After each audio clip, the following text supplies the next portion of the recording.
Alright, podcast world, are you ready?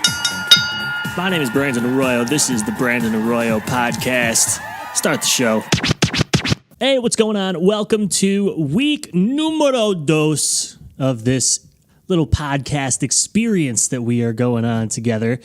A lot of really good feedback from the first one. I was really excited with how well the interview with Tiffany Stringer went, and the feedback that has come from that has been pretty positive. So if you haven't been able to check that out yet, go check it out. It was a good time. Little Los Angeles singer out there making her way in the Sunshine State. Happy December to ya. It is now the second week of December. I actually would be remiss if I didn't wish a happy belated Hanukkah to all of my Jewish friends out there that are celebrating. I believe it ended on the 10th, and we are about, well, once this podcast airs on Monday, we will be 1 week past Monday the 10th, so a happy belated Hanukkah to ya. On that note, going to be doing these podcasts on Mondays. Well, they'll be dropping on Mondays. Actually, right now, it is a Sunday here in the beautiful city of Cleveland, Ohio. I'm getting ready to go over to a Cavaliers game. My Browns, they defeated the Denver Broncos last night, which is oh so exciting. They haven't been much of doing much winning over the last couple of years, so it was exciting to have them get that victory. Little peek into the life of BA right now. It's an exciting time for those of you guys who have been keeping up with the Instagram and basically just been around in general. Right now, we are in the second week of December, and within 3 weeks, I will either be moving to New York City or Los Angeles or I guess going to the moon, since that's about how far away New York and Los Angeles are. That was a lie. We'll pretend like I didn't just say that. I either will be going to New York or Los Angeles in January to pursue this whole entertainment life. And so it's an exciting time. And not exactly sure which one I'll be going to, but by the time we do this podcast next week, you will know. Exciting interview today. Mr. Chris Van Vliet. For those of you guys who are unfamiliar with Chris's work, he is an entertainment reporter unlike any other. Listen to some of these names that he's interviewed. Will Smith, Anne Hathaway, Denzel Washington, plus Dakota Johnson and Leslie Mann spent an entire interview hitting on Chris and trying to get him to take his shirt off. If that doesn't tell you everything you need to know about this man, he has A-list interviews. He's a Canadian. And I don't know why I threw that in there that he's Canadian. He is, it's not inaccurate, but, throwing in some fun facts there. We're also really big, passionate pro wrestling fans. Easily, he's one of the top 3 or 5 independent pro wrestling interviewers in the world, in my opinion. He's interviewed I believe he just interviewed John Cena last week, so you can go check that out. At some point, I would recommend going and listening to his interview with Anne Hathaway. Because that kind of went viral, and he'll explain that in the upcoming interview, as well as check out his interview with Dakota Johnson and Leslie Mann, because they literally hit on him and refused to speak until he unbuttoned his shirt almost all the way off in their interview for How to Be Single. I thought he would be a great person to have on the show for many reasons. One, he's a friend of mine. I've known him for, coming up on a decade now, and he's someone who has been involved with the entertainment scene for a very long time. Whenever there's a press junket, a junket is when they have the actors sit down with a bunch of reporters and they do interviews. He's been doing that for about, coming up on 10 years now. So I thought that for anybody that's coming up in the music industry, he's also interviewed Justin Bieber, coming up in the music industry or the entertainment industry, that he'd be a great person to be able to get some knowledge from. So give him a follow on Instagram and YouTube, and he just hit 100,000 subscribers on YouTube, which is, a really great feat. With that, I thank you so much for joining me on the podcast. And without any further ado, here he is, Chris Van Vliet. We got to start off with the big news. So 100,000 subscribers on YouTube. That's really kind of one of those benchmarks to hit. You got the plaque. It's officially in your hands. And there was a really nice run-up you had to that 100,000. Tell me a little bit about that and really getting the word out about the YouTube channel. For those it seemed like 5,000 or 6,000 really came within like a couple days of each other. It just exploded for you there at the end. Yeah, it happened pretty quickly. And it's kind of like... not without getting like too philosophical here, it's like I started the year off with maybe, I should probably look into this, but I think about 60,000 subscribers. And if you go to socialblade.com, you can kind of look at like the health of your YouTube page and like how many subscribers you're getting and views and all that kind of stuff. You can do it for any page, actually, any YouTube page. And it had me predicted to get 100,000 at that pace by like this time next year. And I'm like, okay, like that's great. It seems attainable. It's, less than 2 years away. And I thought, you know what, if I really ramp this up and actually like make an effort here to go out of my way and do interviews, I think we could start to get some more traction there. And I made it a goal to do 40 wrestling interviews this year. I'm actually about to upload one right now. But I think I hit 41 wrestling interviews this year, and it's just kind of like it was an idea of like, I'm going to set a goal, and because I have that goal, now I'm going to achieve that goal. This has taken a while. Like, I started my YouTube channel kind of by accident in 2011. I just was uploading raw versions of these interviews we were doing because it didn't seem fair to just put a 15 or 20 second soundbite on TV when you had 10, 15, 20 minutes of great stuff that no one was going to see. So I just started uploading stuff back then. Next thing you know, I had a handful of subscribers. And yeah, for the last year, I just really started to dial in like the whole idea. If someone else can do it, if someone else can get 100,000 subscribers or 1 million or 10 million, there's no reason that I can't. So I'm going to reverse engineer what they do and do it for myself. That's such a great philosophy. If it's ever been done, you can do it too. And I think that's such one of the big things that I want to say on my channel is, just about individuals that, you can come from anywhere and you can make it in this world. It was the boy who played Peter Malark in the Hunger Games series. I think he's from Josh Hutcherson. Yeah, Josh Hutcherson. I believe he's from Kentucky. You don't have to be born in New York or Los Angeles. You can be wherever you want to be from and still go after your dreams and still make it to that level. Well, that's the thing. Too many people use that type of stuff as an excuse. They go, well, I was born here, or my parents aren't from this, or I don't have enough money, or I don't have, and then you can make a whole list of all the things that you don't have. Well, why not work with the things you do have, focus on your positives, and kind of spin it from there? And that's kind of what I did here. I mean, look, I'm from Canada. I'm from a small town called Pickering, Ontario. And, I had a dream of one day being able to work in the United States, and here I am with green card in hand. And I mean, you really do have an awesome story. Like the fact that you came out of Canada and you, for the 5 people that are listening to this that don't know your story, can you give us a little background about your journey from Canada, through, your music show that you had up there to Cleveland down to Miami? So first of all, are you saying that only 5 people are listening to this? I'm saying there's only 5 people that have not heard your story. Chris Van Vliet, you're everywhere, man. That's very kind of you to say, and I appreciate you saying that. It's nice that you can pronounce my name correctly, too. I'm still, at that point where I'm like, no, it's Van Vliet. I know it's spelled funny.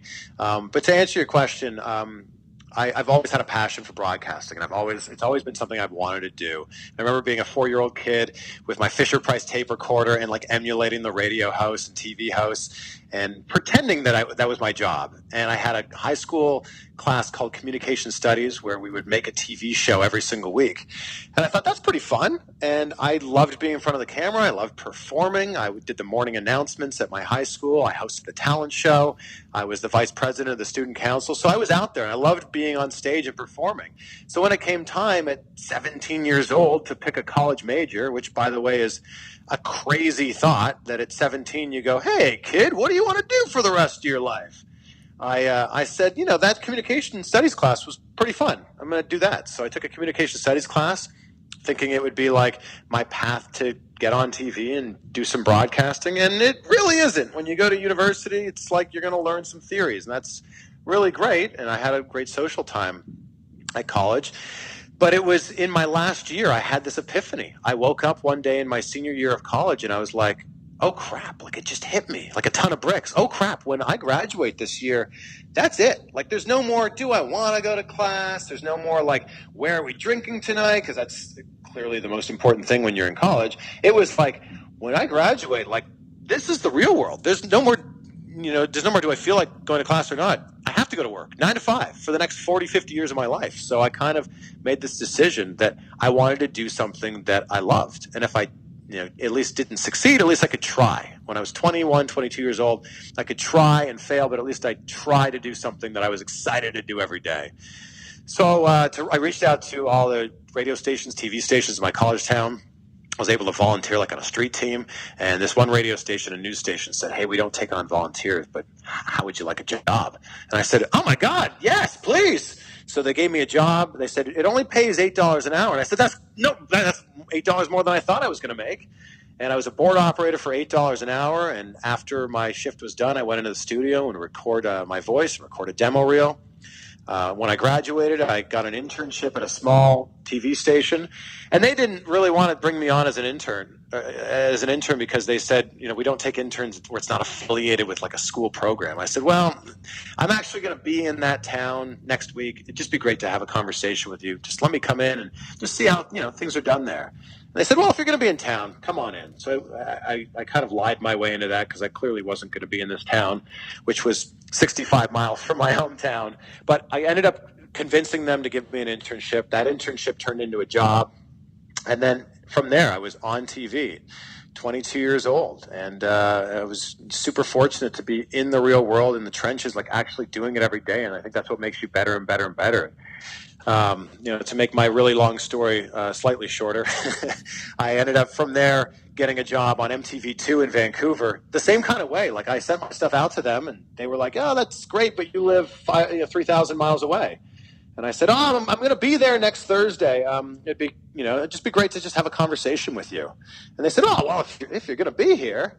So they ended up bringing me in for an audition. Actually, not even an audition, an interview. I got that job. So it was like this small town, Peterborough, Ontario, now to this national show on MTV2, where I was hosting this show where we were interviewing musicians and reviewing video games and playing music videos. And I was just so fortunate that by going after it, by setting a goal and going after it, I made it happen. From Vancouver to Toronto, Toronto to Cleveland, and now I'm in Miami. And I'm pretty fortunate, Brandon, to be able to say that every day I'm excited to go to work. Yeah, I mean, that's something that I think is the dream for most people, to be able to be in a field that you care about and being able to do something that you enjoy. And I mean, for those of us that have been following your career for a long time, and obviously, I believe we're about 8 years in now since I had first contacted you. By the way, I do want to ask you about that. When you first got an email from some random kid at a college 45 minutes away saying, "Oh my gosh, you're so awesome, I want to be like you, and by the way, Shawn Michaels rules," what were you thinking? Did you get a lot of emails like that? No, and that's the funny thing. Like it's, you get a handful of them, and I remember being that kid. I remember being that guy who wanted some real world guidance because I wasn't fortunate enough where my friends were already on TV or radio or doing something that I wanted to do. I kind of had to carve this path out for myself. So when you sent that email, I went, "Oh, I remember being that guy," and I figured if there's anything that I can do, even if it's to have a conversation with you, anything I can do that can maybe shine some light and help you on your journey, like what's that to me? What's a couple minutes or a couple of hours to help you, maybe get some sort of guidance? So I was happy to help you out. And the point of this story is there's not enough people doing this.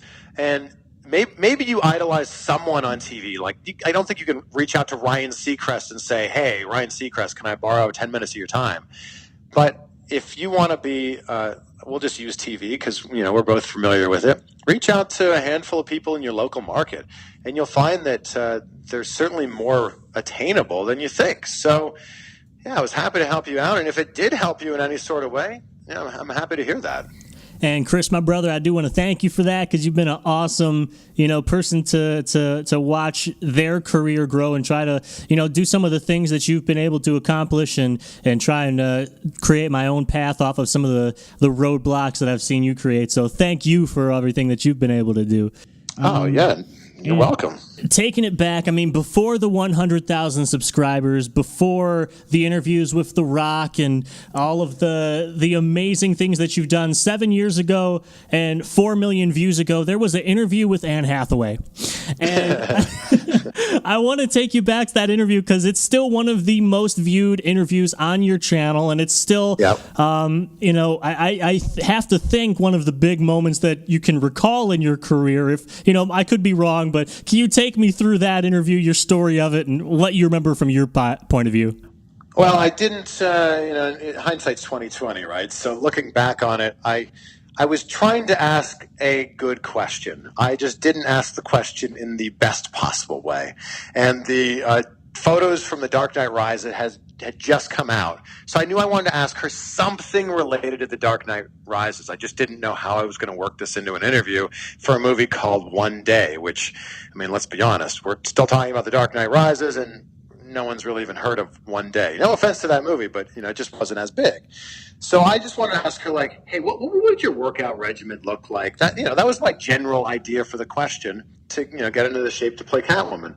Instead, I asked the question of, fans are really excited about this. The first photos of you as Catwoman just came out.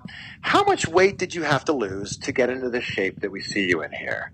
And she didn't take that in the way that I was asking it, and she jokingly turned it into being feigned offended and went, "What a forward young man you are!"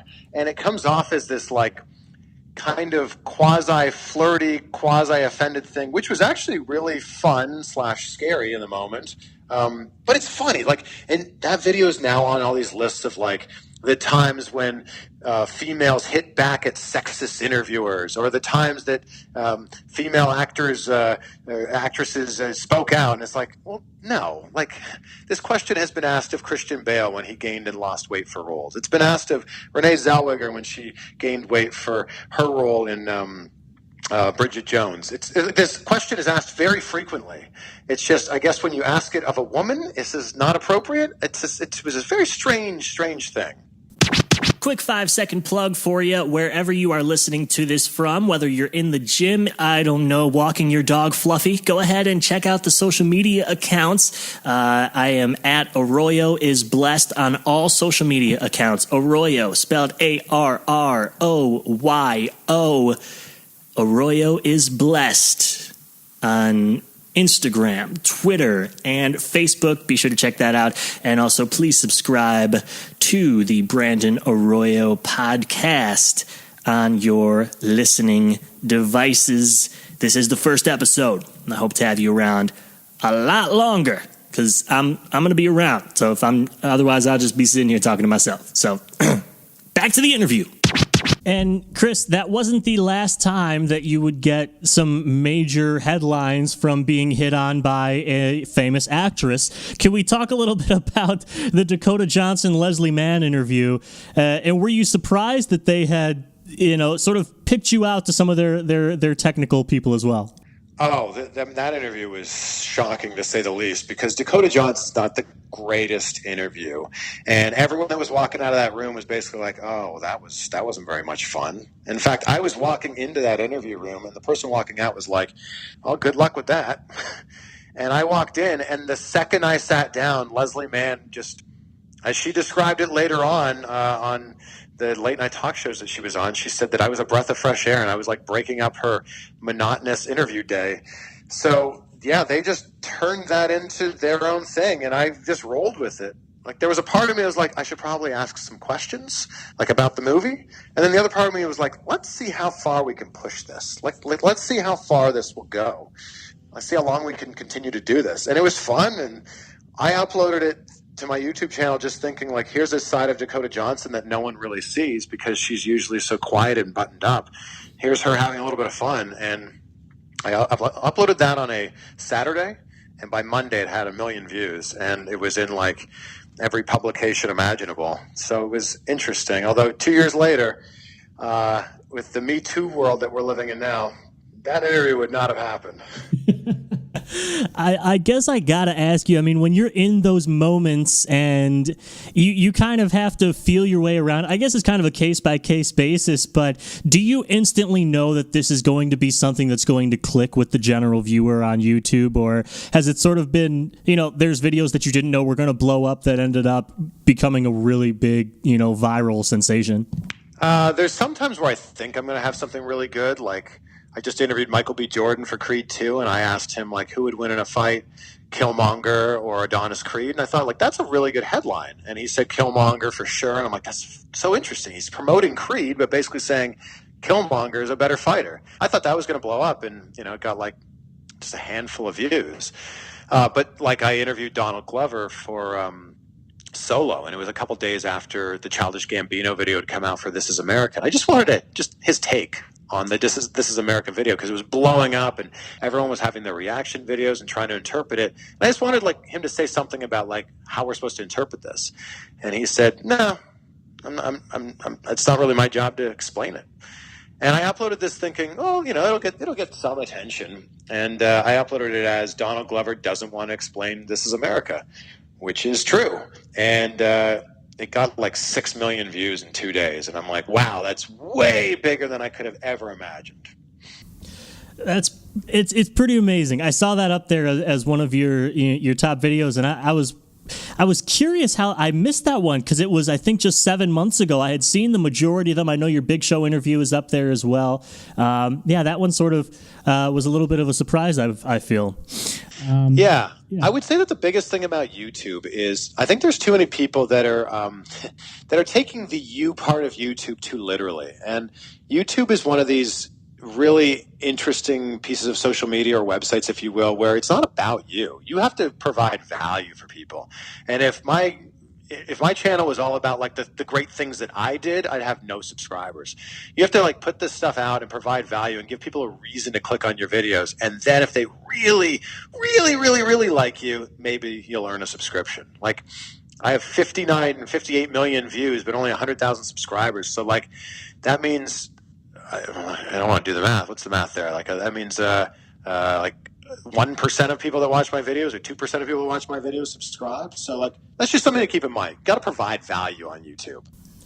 And while we keep with the tips rolling here, I did want to ask you, because you're kind of you're one of the veteran statesmen when it comes to doing TV junkets. For individuals that are just now getting into the real prime of their, acting career, one of the girls, the girl that I interviewed in my first video, her roommate was one of the young high school actors from the movie Jumanji. There's a couple of people that are just getting into their careers and they're just butting into that stardom. What are some tips, both from your side and what you think might be a tip from the actor side, to making the most out of a junket? Because those are, long days. I would say that on my side of things, try to make things interesting. Try not to ask the questions that they are going to be asked all day. And if you do have to get a soundbite about the movie, to make your story work, try to ask it in an interesting way and have fun with it. And I think that's the answer on the other side of things. Actually, I heard The Rock say this recently in an interview. He said that have fun with press. If you're going to treat it like it's a job, it's going to feel like a job. But if you can go into it and have fun and joke around and be charismatic, look, you're an actor. Act like you're having fun. And there's so many people that go into these interviews and they're and I mean the actors, they're so boring. You're an actor. Why aren't you acting like you're having a good time? I don't get that. Another great interview that you had, sticking, talking with The Rock a little bit more, is so many of your interviews with The Rock. Tell me a little bit just about being able to interview someone that you've idolized since you were a kid, because I think that that's something that a lot of listeners can relate to, is being able to dream, what if I were to meet this person? And now you've met The Rock on several occasions, and you both have a love for Miami. Yeah, and The Rock lives not far from where I live and where I work, which is kind of cool. So he's a little more accessible when he does stuff down here. But yeah, Rock was always at the top of my interview list, mainly because I knew he was fun and charismatic and it was going to be enjoyable. But number two, I looked up to him my whole teenage years and up till now even. And it's because, The Rock in these interviews has a ton of fun. He's super charismatic. And he doesn't just make the interview about himself. He brings out the best in the other person that he's with. He makes a joke, or he makes you some sort of compliment or something. He gets it, and that's what's so great about an interview with him. Is you leave an interview with The Rock going, I feel like he likes me. Like I feel like we had a connection there. And even if we don't, even if he really is just acting, man, he does a great job of it. He does a great job of connecting with you. And I think a lot of people. Whether you're an actor or a TV host or whatever, just in life, I feel like you can learn from that. Just 2 questions more for you, Chris. Tell me a little bit about what you got coming up here, sticking with the wrestling theme. January 5th, going to be stepping back into the squared circle, if you will. Tell me about it. I wanted to be a wrestler as a kid growing up. It was my dream. I went to wrestling school for a little bit when I was in college. And that just didn't pan out for me. So it's pretty cool that I get to still be a part of the wrestling scene as a ring announcer. So Blueprint Pro Wrestling in Deerfield Beach, Florida. We've got a show on January 5th, and I've been their ring announcer for the past year. I've also been a ring announcer in some other promotions. I was in Cleveland, actually. I was a ring announcer there for Prime Wrestling a couple times. It's just fun to be in that world, to like get there early to the venue, show up backstage, be hanging with the boys. Like you feel like you're part of it. And then you don't have to like hurt yourself too much or bleed, or you can still walk. So it's all the great elements of being part of that world, and not having to put your body on the line. Which I'm so thankful for the people that do put their body on the line for our entertainment. Yeah, definitely a good thing not to take the bumps and feel those the next day. Last question I had for you, Chris. We got Christmas coming up now. As someone in your position, and with so many great Christmas movies throughout the years, if you could be the interviewer in a junket for any Christmas movie, any time in the past, what Christmas movie would you want to be in a junket for? I think the greatest Christmas movie of all time, and it's near and dear to both of us with Cleveland, is A Christmas Story. And it'd be so interesting to do the junket back then, because they didn't realize this movie was going to be as big or have the cult following that it has now. So it'd be so interesting to interview those actors back then, just to talk about like the process of making this film, and be able to watch those interviews back however many years later and go, look at that. Like this movie that was just a small film at the time has now, all these years later, become this massive, massive film that every single December, millions of us tune in and we know the words to. He is Chris Van Vliet, one of the premier entertainment reporters in the world right now. Chris, again, my brother, I thank you for your time a little bit. If you could leave us with some words of wisdom to the young, future dreaming entertainment reporters out there, the future singers, the future actors, any words of wisdom to keep it on?